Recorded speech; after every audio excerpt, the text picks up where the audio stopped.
Hello दोस्तों, तो आज हम आप लोगों के लिए लेकर आए हैं साइंस यानी कि विज्ञान के ऐसे टॉप के 100 क्वेश्चन की सुपर फास्ट रिवीजन क्लास जो आपके रेलवे ग्रुप डी के लिए बहुत ही महत्वपूर्ण होने वाली है।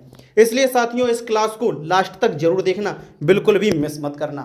और साथियों, जिन लोगों की तैयारी अच्छी है वो लोग इस क्लास को पूरा जरूर देखेंगे। और साथियों, वीडियो के लास्ट में कमेंट में आप लोग जरूर बताइएगा कि इन 100 प्रश्न की वीडियो क्लास में आप लोगों के कितने क्वेश्चन सही अटेम्प्ट हुए हैं। पूरी ईमानदारी के साथ बताइएगा कितने क्वेश्चन सही सही अटेम्प्ट हुए हैं। और साथियों, इन जिन लोगों को ये वीडियो क्लास की पीडीएफ चाहिए उन लोगों को ये पीडीएफ इस वीडियो में हम बताएंगे कि कैसे मिलेगी और जिसके आपको कोई पैसे नहीं देने होंगे। तो चलिए साथियों, ज़्यादा समय बर्बाद ना करते हुए वीडियो को स्टार्ट करते हैं। और उससे पहले आप लोग भी जल्दी से वीडियो को एक लाइक कर दो, क्योंकि इस वीडियो को बनाने में बहुत ही ज़्यादा मेहनत लगी है। सो यार प्लीज़ कर दो एक लाइक, ज़्यादा समय नहीं लगता है। चलिए तो फिर स्टार्ट करते हैं वीडियो को। क्वेश्चन नंबर 1, जल में घुलनशील विटामिन है। तो बताइए साथियों, जल में घुलनशील विटामिन कौन कौन से होते हैं। तो आंसर होगा ऑप्शन बी, विटामिन सी। साथियों, विटामिन सी के अलावा विटामिन बी भी जो है आपका जल में घुलनशील होता है। और पूछा जाए वसा में घुलनशील विटामिन कौन से हैं, तो ये होते हैं आपके ए, डी, ई, के, जिसे हम लोग कीड़ा नाम से भी याद रख सकते हैं। ठीक है। क्वेश्चन नंबर 2, वास्तविक सूर्यास्त और आभासी सूर्यास्त के बीच लगभग कितने समय का अंतर होता है। तो बताइएगा कितने समय का अंतर होता है। तो साथियों, इसका जो आंसर होगा यह है ऑप्शन ए, 2 मिनट का। साथियों, वास्तविक सूर्यास्त और आभासी सूर्यास्त के बीच 2 मिनट के समय का अंतर होता है। नेक्स्ट क्वेश्चन नंबर 3, पुष्पों का अध्ययन कहलाता है। तो बताइएगा पुष्पों का अध्ययन क्या कहलाता है। तो साथियों, इसका जो आंसर होगा यह है ऑप्शन सी, एंथोलॉजी। साथियों, पुष्पों का अध्ययन एंथोलॉजी कहलाता है। नेक्स्ट क्वेश्चन नंबर 4, जस्ता के अयस्क हैं। तो बताइए जस्ता के कौन से अयस्क हैं। तो आंसर होगा ऑप्शन ए, जिंक ब्लेड। साथियों, जस्ता के अयस्क जिंक ब्लेड हैं। नेक्स्ट क्वेश्चन नंबर 5, सामान्य मानव नेत्र का दूर बिंदु होता है। तो बताइए सामान्य मानव का जो नेत्र का जो दूर वाला बिंदु होता है वो कितना होता है। तो आंसर होगा ऑप्शन बी, अनंत पर होता है। साथियों, सामान्य मानव नेत्र का दूर बिंदु अनंत पर होता है। नेक्स्ट क्वेश्चन नंबर 6, पौधों में आवश्यकता से अधिक जल किस प्रक्रिया द्वारा बाहर निकाले जाते हैं। तो बताइए साथियों, इसका सही आंसर क्या होगा। तो आंसर होगा ऑप्शन बी, वाष्पोत्सर्जन। साथियों, पौधों में आवश्यकता से अधिक जल वाष्पोत्सर्जन की प्रक्रिया द्वारा बाहर निकाला जाता है। नेक्स्ट क्वेश्चन नंबर 7, दांतों का मसूड़ा किस पदार्थ का बना होता है जो काफ़ी कठोर होता है। तो साथियों, इसका जो आंसर होगा यह ऑप्शन बी, कैल्शियम फास्फेट। साथियों, हमारे जो दांत होते हैं ये कैल्शियम और फास्फेट से मिलकर बने होते हैं। नेक्स्ट क्वेश्चन नंबर 8, फोटोग्राफी में कौन सा अम्ल उपयोग किया जाता है। तो इसका जो आंसर होगा यह है ऑप्शन बी, ऑक्जेलिक अम्ल। साथियों, फोटोग्राफी में जो अम्ल प्रयोग किया जाता है वो ऑक्जेलिक अम्ल का प्रयोग किया जाता है। ठीक है। नेक्स्ट क्वेश्चन नंबर 9, सिनेमा के पर्दे पर किस प्रकार का प्रतिबिंब बनता है। तो बताइए साथियों, सिनेमा का जो पर्दा होता है उस पर किस प्रकार का प्रतिबिंब बनता है, आभासी, वास्तविक या फिर दोनों। तो आंसर होगा ऑप्शन बी, वास्तविक प्रतिबिंब। साथियों, सिनेमा के पर्दे पर वास्तविक प्रतिबिंब बनता है। नेक्स्ट क्वेश्चन नंबर 10, निम्न में से किसी प्रकाश संश्लेषी अंगक कहते हैं। तो साथियों, इसका जो आंसर होगा यह ऑप्शन है पत्ती। साथियों, ये जो पत्ती होती हैं इनको हम प्रकाश संश्लेषी अंग के रूप में जानते हैं।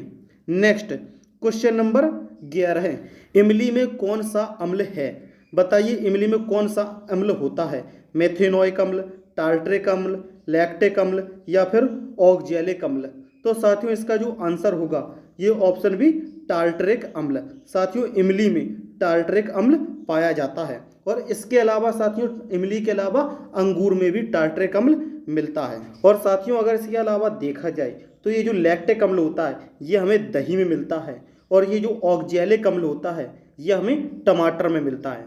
साथियों, आप सभी लोग अपने अपने क्वेश्चन देखते जाना कि कितने क्वेश्चन आप लोग सही अटेम्प्ट कर पा रहे हो, और कमेंट बॉक्स में बताना कि आप लोगों ने कितने क्वेश्चन सही किए हैं। ठीक है।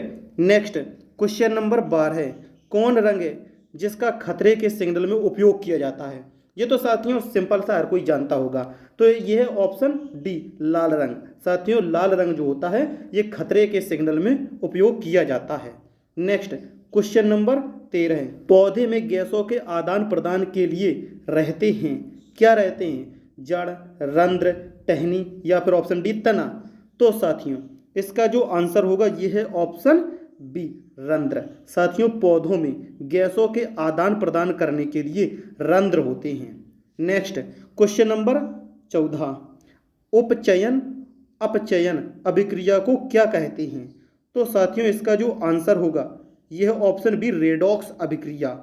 साथियों ये जो उपचयन और अपचयन की अभिक्रिया होती है इसको हम रेडॉक्स की अभिक्रिया के नाम से जानते हैं। नेक्स्ट क्वेश्चन नंबर 15, निम्नलिखित में से किसकी श्यानता अधिक है? तो इसका जो आंसर होगा क्या है? शराब की, पानी, शहद या फिर गैसोलीन की। तो साथियों इसका आंसर होगा ऑप्शन सी, शहद। साथियों शहद की श्यानता सबसे अधिक होती है, ठीक है इनमें से। नेक्स्ट क्वेश्चन नंबर 16 है, किलोवाट घंटा मात्रक है, तो बताइए साथियों किसका है? विद्युत आवेश का, ऊर्जा का, विद्युत विभवांतर का या फिर ऑप्शन डी, शक्ति का। तो इसका जो आंसर होगा यह है ऑप्शन बी, ऊर्जा का। साथियों किलोवाट घंटा ऊर्जा का मात्रक है। नेक्स्ट क्वेश्चन नंबर 17 है, दानेदार जस्ता पर तनु सल्फ्यूरिक अम्ल डालने पर कौन सा गैस उत्सर्जित होती है? कौन सी गैस उत्सर्जित होती है?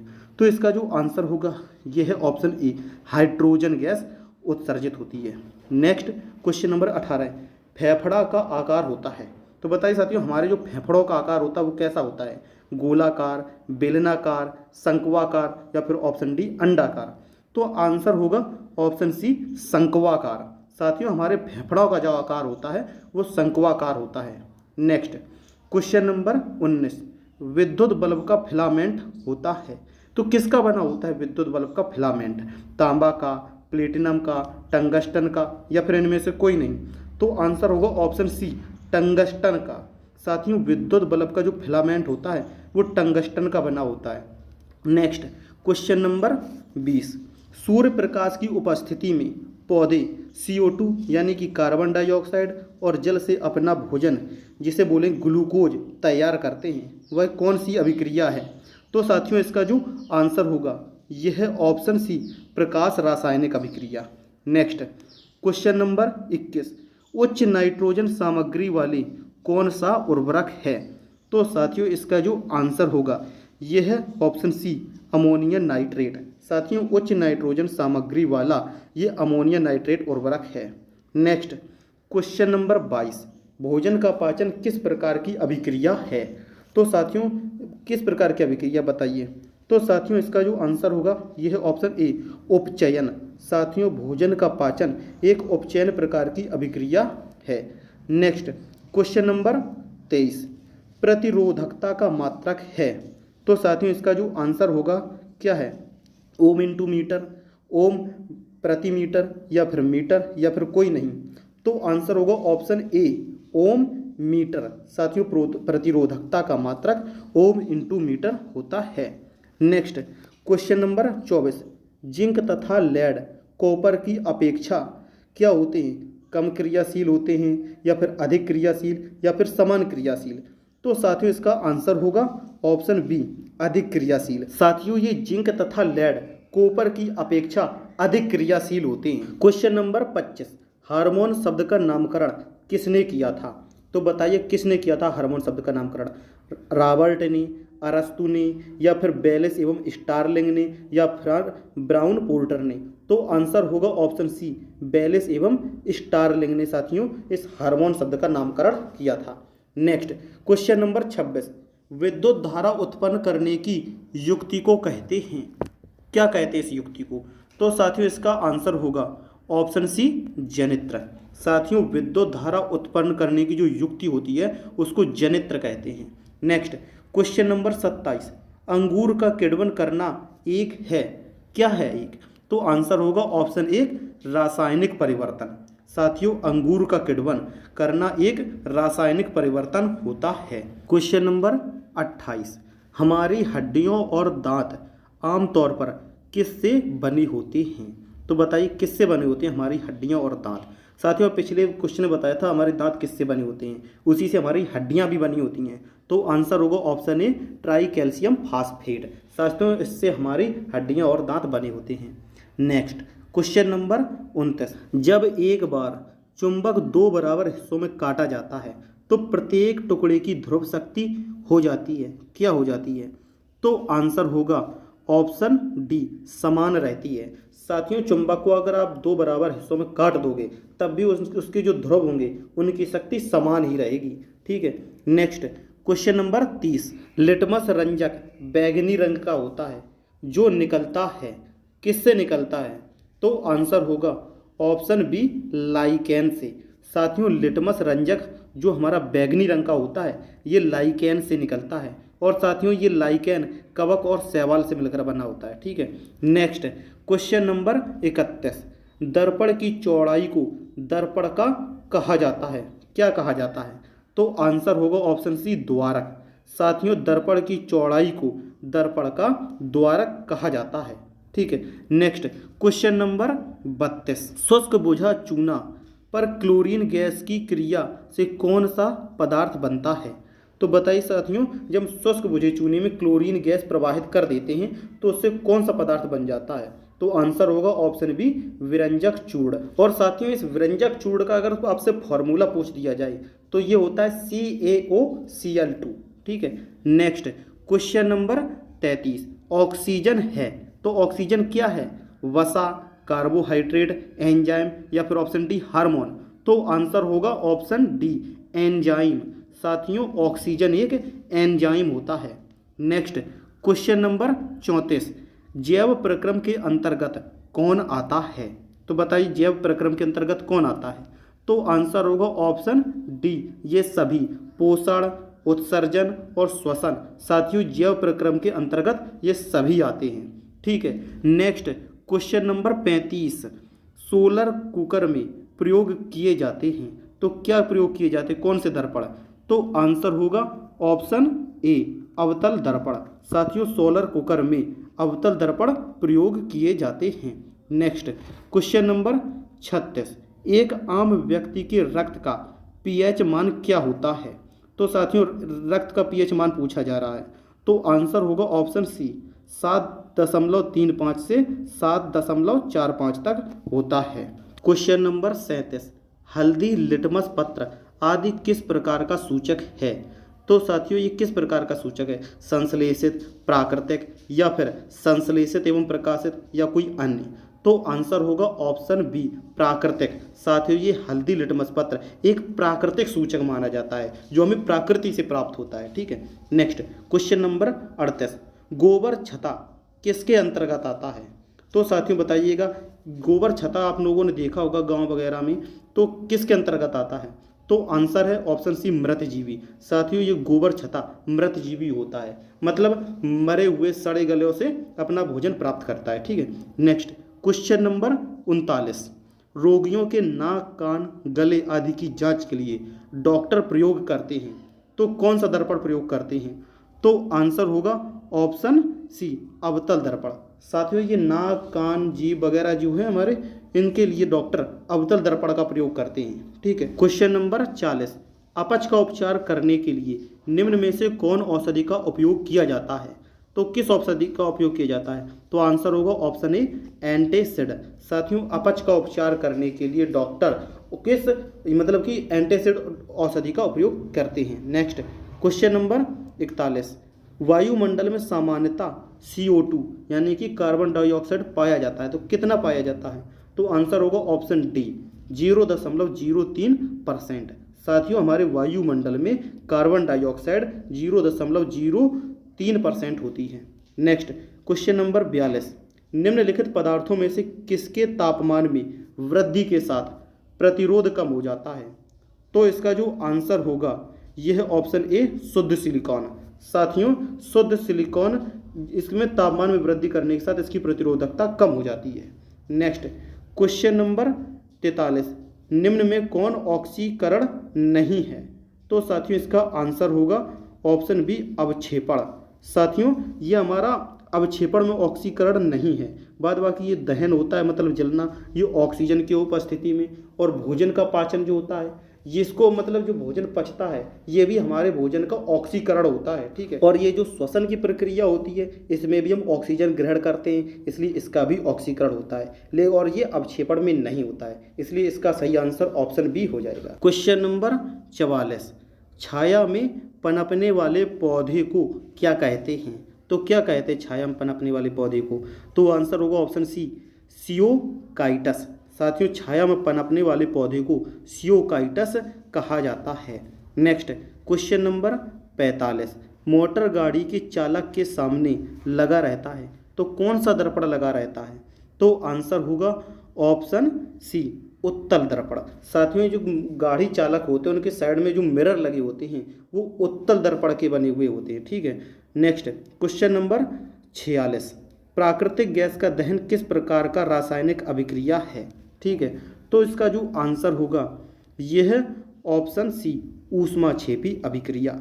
साथियों, ये प्राकृतिक गैस का जो दहन होता है ये एक ऊष्माक्षेपी अभिक्रिया होती है, ठीक, रासायनिक, ठीक। नेक्स्ट क्वेश्चन नंबर 47, मनुष्य में मुख्य श्वसन अंग क्या है? तो बताइए मुख्य श्वसन अंग क्या होता है? तो साथियों, इसका आंसर हो जाएगा ऑप्शन ए, फेफड़ा। साथियों, मनुष्य में फेफड़ा जो होते हैं ये मुख्य श्वसन अंग होते हैं, ठीक है। नेक्स्ट क्वेश्चन नंबर 48, टायर्स को क्यों ट्रीड किया जाता है? तो आंसर होगा ऑप्शन बी, घर्षण बढ़ाने के लिए। साथियों, टायर्स को घर्षण बढ़ाने के लिए ट्रीड किया जाता है, ठीक है। नेक्स्ट क्वेश्चन नंबर 49, टॉर्च से किस प्रकार के प्रकाश पुंज की प्राप्ति होती है? तो बताइए सही आंसर क्या होगा? आंसर होगा यह ऑप्शन बी, संसृत प्रकाश पुंज। साथियों, टॉर्च से संसृत प्रकाश पुंज प्रकाश की प्राप्ति होती है, ठीक है। नेक्स्ट क्वेश्चन नंबर 50, सामान्य नेत्र की रेटिना पर बनने वाला प्रतिबिंब होता है तो कैसा होता है? तो साथियों, इसका जो आंसर होगा यह है ऑप्शन सी, वास्तविक और उल्टा। साथियों, सामान्य नेत्र की रेटिना पर बनने वाला प्रतिबिंब वास्तविक और उल्टा होता है। क्वेश्चन नंबर 51, निम्न में कौन सी बीमारी स्वतंत्र तंत्र से संबंधित है? तो आंसर होगा ऑप्शन डी, बी और सी, यानी कि टीबी और निमोनिया। साथियों, स्वतंत्र तंत्र से संबंधित बीमारी है ये टीबी और निमोनिया है। नेक्स्ट क्वेश्चन नंबर 52, कॉपर चूर्ण को वायु में गर्म करने पर उसके सतह पर कॉपर ऑक्साइड की एक परत जम जाती है, इस परत का रंग कैसा होता है? तो आंसर होगा ऑप्शन ए, काला। साथियों, जब हम कॉपर को गर्म करेंगे तो ये काला हो जाता है, ठीक, इतना याद रखना आप। नेक्स्ट क्वेश्चन नंबर 53, नेत्र लेंस में समायोजन की क्रिया होती है तो आंसर होगा ऑप्शन सी, सिलियरी पेशियों द्वारा। साथियों, नेत्र लेंस में समायोजन की क्रिया सिलियरी पेशियों के द्वारा होती है। नेक्स्ट क्वेश्चन नंबर 54, मीथेन किसके वायुमंडल में मौजूद है? तो आंसर होगा ऑप्शन बी, मंगल। साथियों, जो मीथेन जो होती है सबसे ज़्यादा ये मंगल ग्रह के वायुमंडल में मौजूद होती है। क्वेश्चन नंबर 55, साग सब्जियों का विघटित होकर कंपोस्ट बनना किस अभिक्रिया का उदाहरण है? तो साथियों, इसका आंसर होगा ऑप्शन बी, ऊष्माक्षेपी। साथियों, साग सब्जियों का विघटित होकर कंपोस्ट बनना ये ऊष्माक्षेपी अभिक्रिया का एक उदाहरण है, ठीक है। नेक्स्ट क्वेश्चन नंबर 56, उच्च रक्तदाब की अवस्था को क्या कहते हैं? तो आंसर होगा यह ऑप्शन सी, हाइपरटेंशन। साथियों, उच्च रक्तदाब जब होता है तो इस अवस्था को हाइपरटेंशन कहते हैं। और याद रखना, जब निम्न रक्तदाब होता है तो इसको हम हाइपोटेंशन कहते हैं, ठीक है। उच्च रक्तदाब तब हाइपरटेंशन, और जब निम्न रक्तदाब होता है तो उसे हाइपोटेंशन कहते हैं।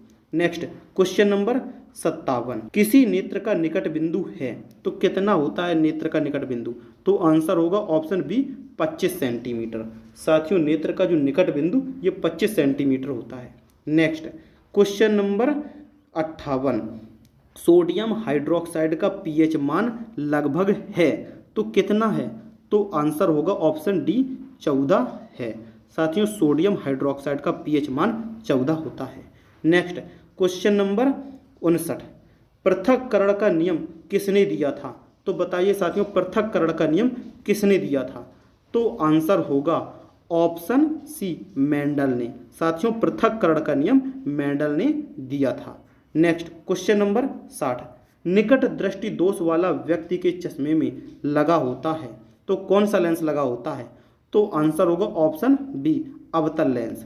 साथियों निकट दृष्टि दोष वाले व्यक्ति के चश्मे में अवतल लेंस लगा होता है।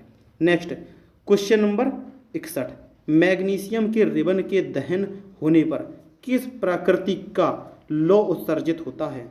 तो आंसर होगा ऑप्शन सी श्वेत और चमकदार। साथियों मैग्नीशियम के रिबन के दहन होने पर श्वेत चमकदार प्रकृति की लौ उत्सर्जित होती है। क्वेश्चन नंबर 62, जीव विज्ञान शब्द का प्रयोग सर्वप्रथम किसने किया? तो आंसर क्या होगा?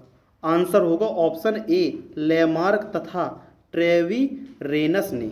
साथियों जीव विज्ञान शब्द का सर्वप्रथम प्रयोग लेमार्क तथा ट्रेवीरेनस ने किया था। नेक्स्ट क्वेश्चन नंबर 63, दीर्घ दृष्टि दोष वाला व्यक्ति के चश्मे में लगा होता है तो कौन सा लेंस लगा होता है? तो आंसर होगा यह ऑप्शन सी उत्तल लेंस। साथियों दीर्घ दृष्टि दोष वाले व्यक्ति के चश्मे में उत्तल लेंस लगा होता है। नेक्स्ट क्वेश्चन नंबर 64, सिरका में कौन सा अम्ल पाया जाता है? तो साथियों बताइए कौन सा अम्ल पाया जाता है?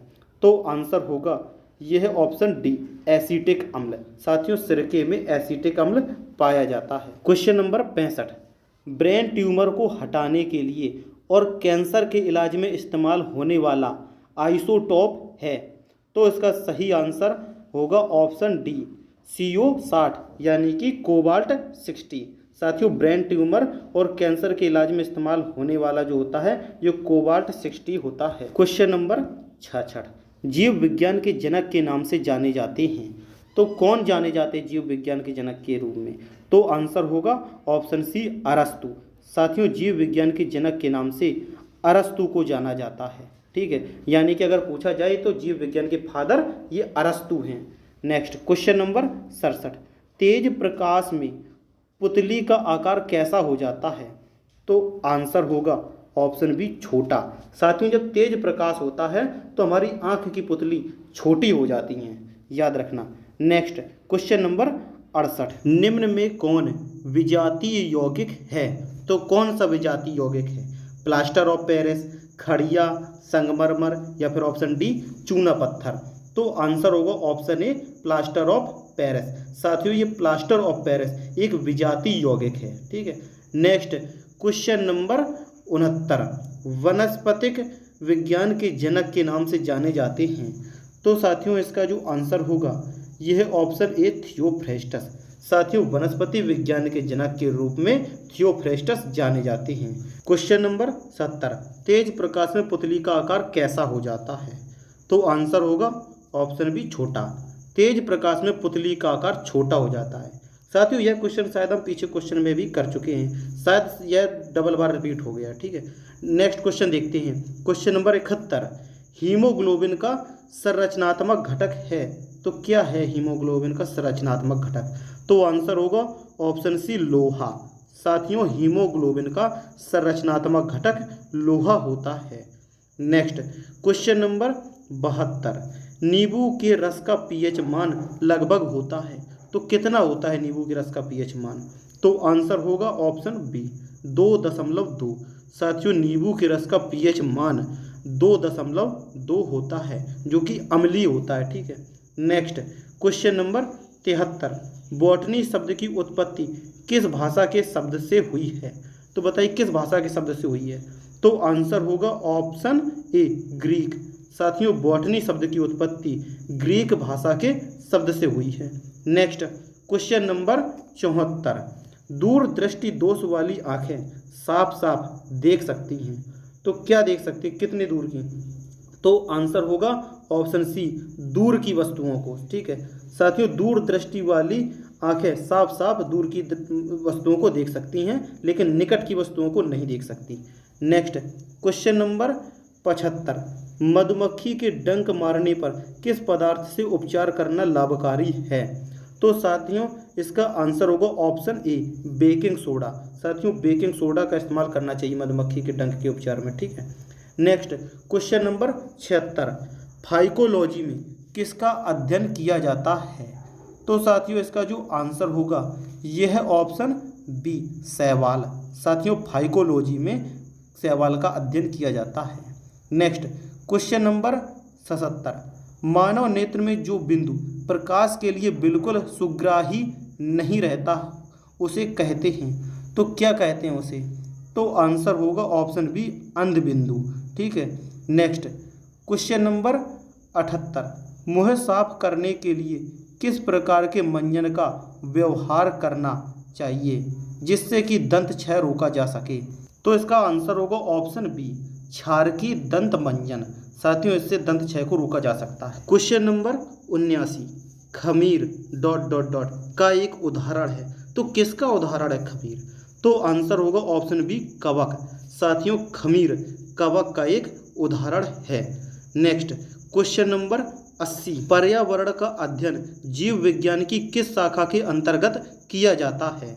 तो बताइए किस शाखा के अंतर्गत किया जाता है? तो आंसर होगा ऑप्शन डी, पारिस्थितिकी। साथियों पर्यावरण का अध्ययन जीव विज्ञान की पारिस्थितिकी शाखा के अंतर्गत किया जाता है।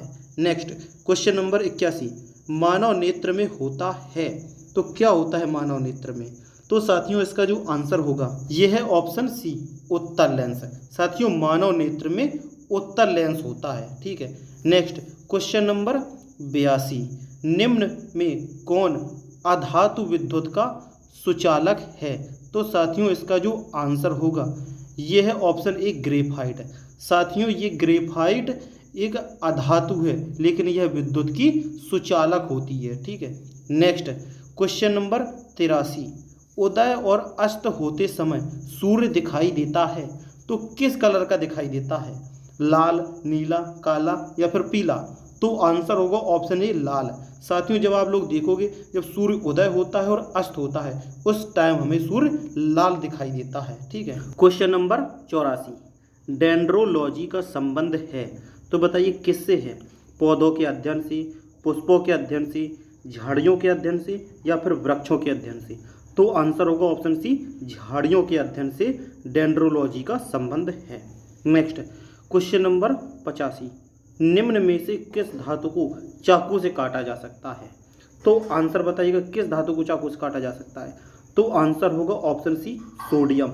और साथियों सोडियम के अलावा पोटेशियम और लिथियम को भी साथियों चाकू से काटा जा सकता है, इसलिए इनको भी याद रखना। क्वेश्चन नंबर 86, सूक्ष्म जीव मिलते हैं, तो कहाँ मिलते हैं सूक्ष्म जीव?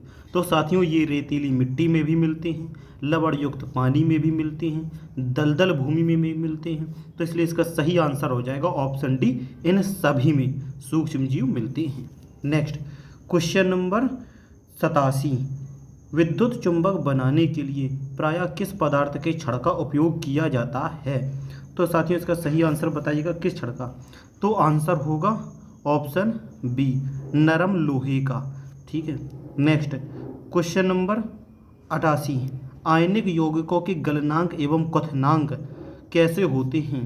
निम्न होते हैं, उच्च होते हैं, सामान्य होते हैं या सभी कथन सत्य हैं? तो साथियों इसका सही आंसर होगा ऑप्शन बी, उच्च होते हैं। साथियों आयनिक यौगिकों के गलनांक एवं क्वथनांक उच्च होते हैं।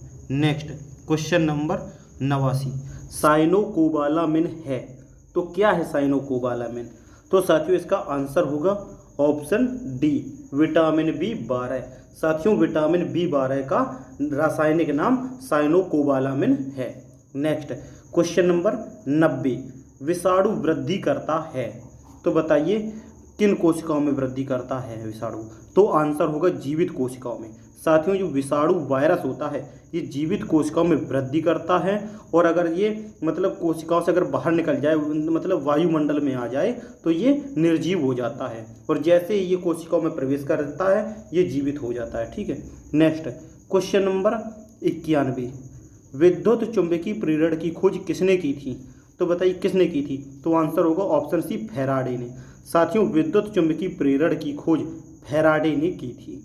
नेक्स्ट क्वेश्चन नंबर 92, साबूदाना किससे बनाया जाता है? तो बताइए साथियों साबूदाना किससे बनाया जाता है? तो आंसर होगा ऑप्शन डी, साइकस से। साथियों ये साबूदाना जो होता है ये साइकस से बनाया जाता है। नेक्स्ट क्वेश्चन नंबर 93 फलों का अध्ययन कहलाता है। तो बताइए साथियों फलों का अध्ययन क्या कहलाता है? तो आंसर होगा ऑप्शन बी पोमोलॉजी। साथियों फलों का अध्ययन पोमोलॉजी कहलाता है। नेक्स्ट क्वेश्चन नंबर 94 मानव शरीर में कौन सी संरचना से अपेंडिक्स जुड़ा होता है? तो बताइए शरीर की कौन सी संरचना से अपेंडिक्स जुड़ा होता है? तो आंसर होगा ऑप्शन ए बड़ी आंत से। साथियों बड़ी आंत से जो है अपेंडिक्स जुड़ा होता है। ठीक है। नेक्स्ट क्वेश्चन नंबर 95 खाद्य पदार्थों का पौधे में स्थानांतरण का मुख्य रूप कौन सा है? तो बताइए कौन सा मुख्य रूप? तो आंसर होगा ऑप्शन सी सुक्रोज। साथियों खाद्य पदार्थों का पौधों में स्थानांतरण का मुख्य रूप सुक्रोज होता है। नेक्स्ट क्वेश्चन नंबर 96 विद्युत मात्रा की इकाई क्या है? तो बताइए साथियों विद्युत मात्रा की इकाई क्या है? तो आंसर होगा ऑप्शन सी एम्पियर। साथियों विद्युत मात्रा की इकाई एम्पियर होती है। नेक्स्ट क्वेश्चन नंबर 97 दधिनाम पद्धति के प्रतिपालक हैं। तो कौन है दधिनाम पद्धति के प्रतिपालक? डार्विन, थियोफ्रास्टस, लिनियस या फिर हिप्पोक्रेटस? तो आंसर होगा ऑप्शन सी लिनियस। साथियों दधिनाम पद्धति के प्रतिपालक लिनियस हैं। नेक्स्ट क्वेश्चन नंबर 98 जीवाणु की खोज सर्वप्रथम किसने की? तो बताइए जीवाणु की खोज सर्वप्रथम किसने की थी? तो आंसर होगा ऑप्शन सी ल्यूवेनहॉक ने। साथियों जीवाणु की खोज सबसे पहले ल्यूवेनहॉक ने की थी। नेक्स्ट क्वेश्चन नंबर 99 जिन पौधे पर बीज बनते हैं किंतु पुष्प नहीं लगते क्या कहलाते हैं? तो साथियों इसका जो आंसर होगा यह ऑप्शन डी अनावृत बीजी। साथियों जिन पौधों पर बीज बनते हैं किंतु पुष्प नहीं लगते हैं उसको अनावृत बीजी कहते हैं। ठीक है। नेक्स्ट क्वेश्चन नंबर 100 यानी कि आखिरी क्वेश्चन आ गया ये। तो साथियों जीवाणुओं की साधारण आकृति क्या होती है? तो बताइए साथियों जीवाणु की साधारण आकृति कैसी होती है? तो साथियों जीवाणु की जो आकृति होती है ये गोल और छड़ के रूप में पाई जाती है। ठीक है। एक मतलब गोल भी होते हैं और कुछ जीवाणु छड़ के रूप में भी होते हैं। तो साथियों आज के ये 100 क्वेश्चन की super fast revision class science की कंप्लीट हुई। तो साथियों आप लोग कमेंट बॉक्स में बताइएगा कि आप लोगों ने इन 100 क्वेश्चन में से कितने क्वेश्चन सही अटैम्प्ट किए हैं। उनका आंसर आप लोग कमेंट बॉक्स में बताइएगा कि आप लोगों के कितने क्वेश्चन सही हुए हैं। और साथियों ये वीडियो क्लास आप लोगों को कैसी लगी कमेंट बॉक्स में ज़रूर बताइएगा। और इसी के साथ दोस्तों इस वीडियो क्लास को बनाने में बहुत मेहनत लगी है, इसलिए वीडियो को लाइक किए बगैर मत जाना। ज़्यादा टाइम नहीं लगता है, जल्दी से एक लाइक कर दो और चैनल पर नए हो तो सब्सक्राइब करके नोटिफिकेशन को ऑन कर दो, जिससे कि इसी तरह की वीडियो क्लास सबसे पहले आप लोगों तक पहुंच सकें।